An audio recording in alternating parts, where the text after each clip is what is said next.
non sono fenomeni semplici, vanno combattuti ovviamente con un'azione congiunta e in questo ringrazio anche qui la Regione Veneto che è assolutamente disponibile, il rapporto ovviamente tra amministrazione penitenziaria da un lato a tutti i livelli e Regione deve proseguire perché il servizio sanitario è importante, il servizio di assistenza, il servizio socio-psichiatrico anche è fondamentale. Intervenendo alla cerimonia di inaugurazione dell'anno giudiziario a Venezia, il sottosegretario alla giustizia Ostellari ha affrontato il tema dei suicidi in carcere, l'ultimo avvenuto a Padova. Un fenomeno che non si arresta e su cui ha puntato il dito anche il presidente del Consiglio dell'Ordine degli Avvocati, Bortoluzzi. Non intendo sottrarmi all'obbligo e al diritto di denunciare la barbarie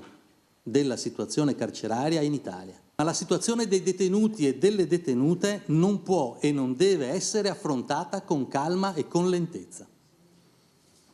Il numero dei suicidi non è più tollerabile, non è degno di un paese che vuole essere civile. Quello che non voglio è che i suicidi risolvano il problema del sovraffollamento. Ostellari ha poi ribadito l'importanza del lavoro per reintegrare i detenuti. Il lavoro consente davvero di abbattere la recidiva, di tranquillizzare tutti. Una volta imparato un mestiere, quando esci, per il 98% dei casi non delinqui più. E credo che questo sia il grande obiettivo che dobbiamo raggiungere. Parlando infine della riforma della giustizia, il sottosegretario ha dichiarato: La necessità di affrontare un dibattito che rischia di diventare solo uno scontro tra di noi. Invece la finalità è quella di parlare ai cittadini.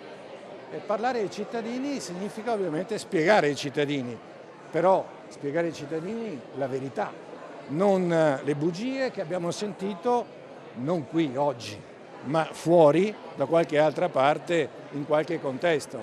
Quindi anche chi fa legittima battaglia per il no va bene, lo faccia, ma non si può lamentare se poi qualcuno sottolinea le bugie. Ecco, le bugie non vanno bene.